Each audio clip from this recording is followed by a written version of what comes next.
ഉമ്മാ, എന്താ അവിടെ ഒരു ശബ്ദം? ഉമ്മാന്റെ കൈ തട്ടി ഫോണ് താഴെ വീണാ മോനെ. ഏത് ഫോണാമ്മ? എന്റെ ഉമ്മ നിങ്ങൾ കണ്ണെന്താ പൊട്ടിയിരിക്കാണോ? ഇതിന്റെ വില എത്രയാന്ന് നിങ്ങൾക്ക്? 24,000 ഉറുപ്പിക കൊടുത്തിട്ട് വാങ്ങിട്ട് ഒരു മാസമായില്ല. ഈ തള്ളെ കൊണ്ട് മനുഷ്യന് എട്ടങ്ങാറായി.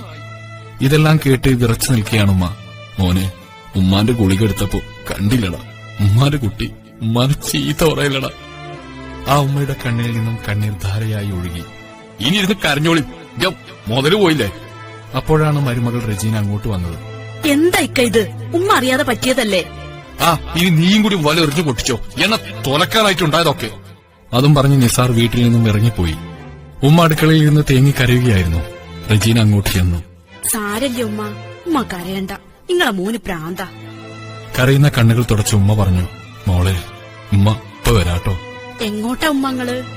ഞാനിപ്പോ വരും, ഇഞ്ച് ബേജാറാവണ്ട. ഉച്ചക്ക് ഭക്ഷണം കഴിക്കാൻ വന്ന നിസാർ ഉമ്മയെ തിരക്കി. ഉമ്മ എവിടെ റെജീന? എനിക്കറിയില്ല. ആ പാവം കരഞ്ഞു തളർന്ന് ഇപ്പൊ ഇവിടെ അങ്ങോട്ട് ഇറങ്ങിപ്പോയി. ആ, എട്ടാമ്പത്തിന് വന്നോളൂ. ഇക്ക, ഉമ്മ എങ്ങോട്ടാ പോയതെന്ന് അറിയില്ല, നിങ്ങൾ ഒന്ന് പോയി നോക്കിയേ.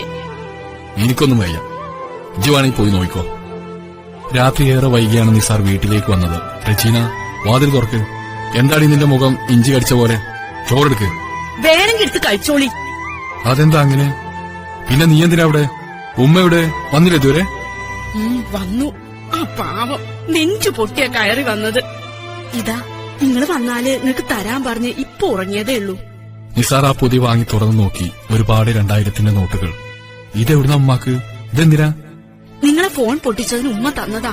നേരം വെളുക്കുമ്പോ പോയി വാങ്ങിക്കോളി. നിങ്ങൾക്ക് സന്തോഷായല്ലോ. എവിടുന്ന ഉമ്മാക്ക് ഇത്ര പണം?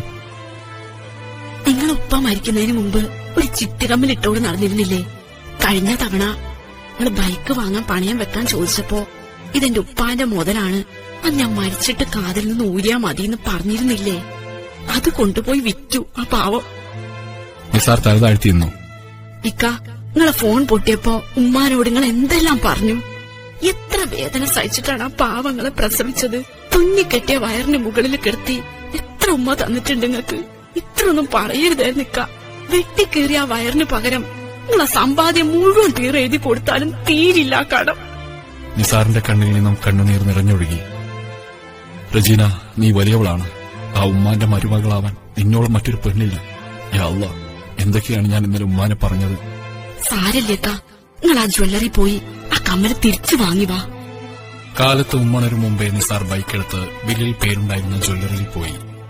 സർ, ഇതാ ബില്ലിലുള്ള സ്വർണം. ഇന്നലെ എന്റെ ഉമ്മ വിറ്റതാണ്, അതെനിക്ക് തിരികെ തരണം പ്ലീസ്.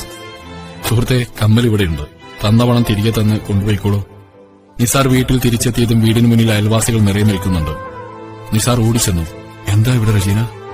ഓടിവന്ന നിസാറിനെ ഹസനിക്ക പിടിച്ചു നിർത്തി. നിസാർ ക്ഷമിക്കൂ, അള്ളാഹുവിനോട് ദുആ ചെയ്യൂ. ഉമ്മ ഇന്നലെ ഉറക്കത്തിൽ മരണപ്പെട്ടു.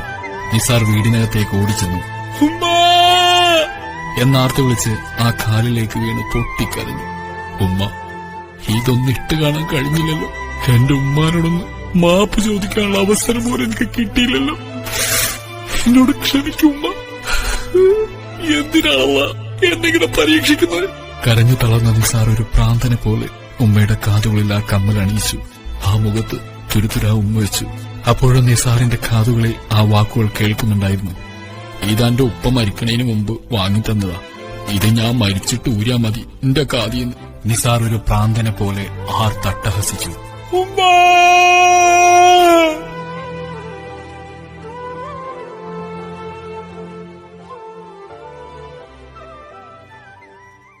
ഒരു വാക്കുകൊണ്ടുപോലും മാതാപിതാക്കളെ വേദനിപ്പിക്കല്ലേ. ക്ഷമ പറയാൻ പോലും നമുക്ക് കഴിയണമെന്നില്ല. പകർന്നു കൊടുക്കുന്ന വിജ്ഞാനം പരമപുണ്യമത്രേ. നന്മ തോന്നുന്നുവെങ്കിൽ ഷെയർ. Download Moj.